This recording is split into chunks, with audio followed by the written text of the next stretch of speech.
গাড়ির প্রতি ইন্টারেস্ট থাকে, আমি নিজেও গাড়ি ড্রাইভ করতে খুব আনন্দ পাই। অ্যাপ্রক্সিমেট হিসাব বলাটা মুশকিল, বা ধরেন আমার বাসায় 3-4টা হার্ড ডিস্কই আছে ছবি সংক্রান্ত। সো যেহেতু 14 সাল থেকে তুলছি, সো অনেক গিগা ছবি তো জমে গেছে। এক্সাক্ট কাউন্ট আমার পক্ষে আসলে রাইট না বলা মুশকিল, 1000, 20, 30 এরকম হতেই পারে।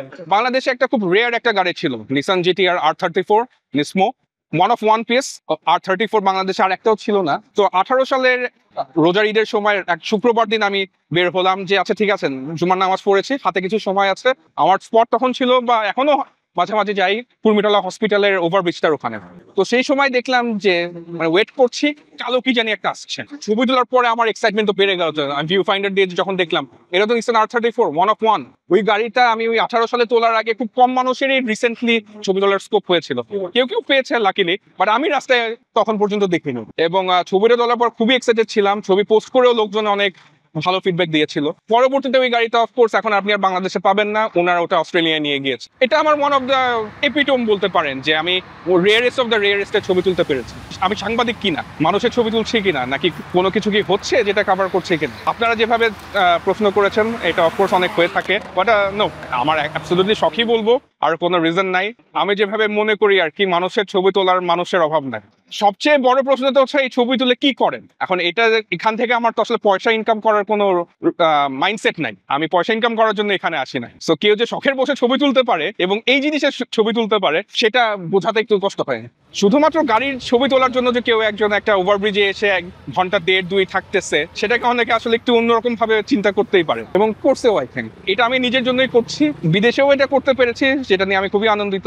আমি সিমিলার ওয়েতে সিঙ্গাপুরে গাড়ি ছবি তুলেছি বা কার স্পটিং করেছি, থাইল্যান্ডে সুযোগ পেলে কিছুটা করেছি, ইউএসএ তে প্রচুর করেছি। ইউএসএ-টা অলমোস্ট এরকমই 300 ফিটের মতোই। ওদের যে I-405 এক্সপ্রেসওয়েটা আছে, সেখানের কর্নার থেকে দাঁড়িয়ে ওদের অনেক, ওরা যেহেতু অফকোর্স একটা গাড়ি সেন্ট্রিক সোসাইটি, সো ওদের অনেক ইন্টারেস্টিং গাড়ি ছবি তুলতে পেরেছি। সো গাড়ির ছবি তুলছে অনেক বছর হয়ে গেল, শখের বসেই মূলত।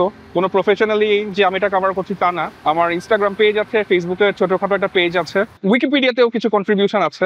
এরকম একটা বাহন যখন দ্রুত গতি বলবো না, মোটামুটি গতিতে যাচ্ছে একটা স্থান থেকে আরেক স্থানে, এবং গাড়ির যে স্ট্রাকচারাল যে বিউটিটা, সেটা আমাকে খুব অ্যাট্রাক্ট করে। সো দেখা গিয়েছে আমি যখন ছবি আপলোড করছি, ইনবক্সে অনেকে খুব থ্যাংক ইউ জানায়, অ্যাপ্রিসিয়েট করে ব্যাপারটা। সো সেটা ডেফিনেটলি এনজয় করি।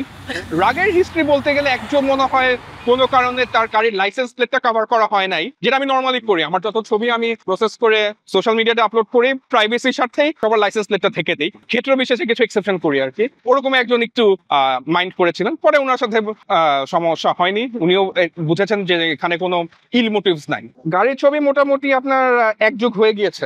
ভালো লাগাটা হচ্ছে ফটোগ্রাফির ব্যাপারে ইন্টারেস্ট আমার শুরু হয় কলেজে থাকতেই, মানে কলেজের যখন এইচএসসি পরীক্ষা শুরু হবে তার আগ দিয়ে, মানে নতুন একটা হবি খুঁজছিলাম। একটা ক্যামেরা পেয়েছিলাম ছোটখাটো একটা, তারপর চিন্তা করতেছিলাম যে আমার সাথে যায় এমন সাবজেক্ট কি হতে পারে। সেই সময় অফকোর্স লোকজনের পোর্ট্রেট তোলার, এবং এখনো চলছে যেটা, পোর্ট্রেট তোলার একটা ট্রেন্ড চলছিল। I was looking for something that relates to me. আমার গাড়ি পছন্দ, আমার প্লেন পছন্দ, বা যে কোনো প্রকারের যানবাহন, যেটা সেটা যদি আপনার ইন্টারেস্টিং হয়, ছবি তুলতে আমার ভালো লাগে। তো সেখান থেকে পরে ফিল করলাম যে না, গাড়ির ছবি দিয়েই আমি শুরু করি। তো ক্লাস থেকে ফেরত এসে ওই ছোট ক্যামেরাটা নিয়ে জাস্ট রাস্তা দিয়ে পয়েন্ট করে থাকলে, সিমিলার ওয়েতে যেভাবে এখন পয়েন্ট করছি, তারপর জুম করলে দেখতাম যে না, গাড়ির ছবি তো খারাপ আসছে না। তো সেখান থেকে আসলে ইন্টারেস্টটা জাগ্রত হয়, এবং পরবর্তীতে হচ্ছে আমি ডেইলি স্টারের শিফট নামে একটা পাবলিকেশনস ছিল, অটোমোটিভ পাবলিকেশনস, ওনাদের সাথে ফ্রিল্যান্সেও কিছু কাজ করেছি, প্রপার ফটোশুটও করেছি। এখন আসলে জীবনের সাইকেল বলেন বা জীবনের প্রোগ্রেসের কারণে, আমার বর্তমান চাকরির কারণে এখন আসলে উইকেন্ডেই জাস্ট একটু সময় পাওয়া যায়, সেটাকে আমি সেভাবে ইউটিলাইজ করে থাকি। প্রশান্তিটা আসে যে আমি কিছু একটা অ্যাকমপ্লিশ করতে পেরেছি, ছোটখাটো একটা ব্যাপার, বাট একটা গাড়ি এই যে আপনার দ্রুত গতিতে গেল, সেটা শর্টটা আপনি যখন নিতে যাচ্ছেন আপনার স্টেবল থাকা লাগবে, এবং স্টেবিলাইজেশনটা আপনার ডিভাইস যতটা দিবে আপনার নিজের হাতটা তত স্টেবল রাখতে হবে, আপনার তত অ্যাকিউরেটলি প্ল্যানিংটা করতে হবে। এরপরে যখন আপনি দেখতেছেন যে there is a combination of sharpness of your process, of your technique and as for the camera itself, তখন যে প্রোডাক্ট আপনার ডেলিভারি আসছে, সেটাতেই তখন আমার শান্তিটা লাগে যে না, দিস ইজ ওয়ার্থ শুটিং। ধরেন এটা মোটামুটি একটা শার্প একটা ইমেজ। সো এই জিনিসগুলো তুলে যে একটা সুপ্রা খুব সুন্দর পেতে গিয়েছেন, it's a very classy looking one, নতুন সুপ্রা। অনেকে এটাকে বলে থাকে BMW জব ভাই, বাট আমি ওই ডিবেটে যাবো না, but this are interesting.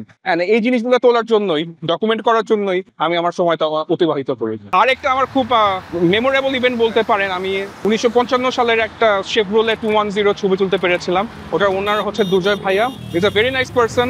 Art সম্পর্কে উনি অনেক যথেষ্ট ভালো ধারণা রাখেন, কালেকশন রাখেন। ওটাই আমার এই 300 ফিটে এখানে এসেছিলেন একজন, উনিও মনে হয় এখানে যেসব ফটোগ্রাফার থাকেন ওরকম একজন, যে মানুষের ছবি তুলেন।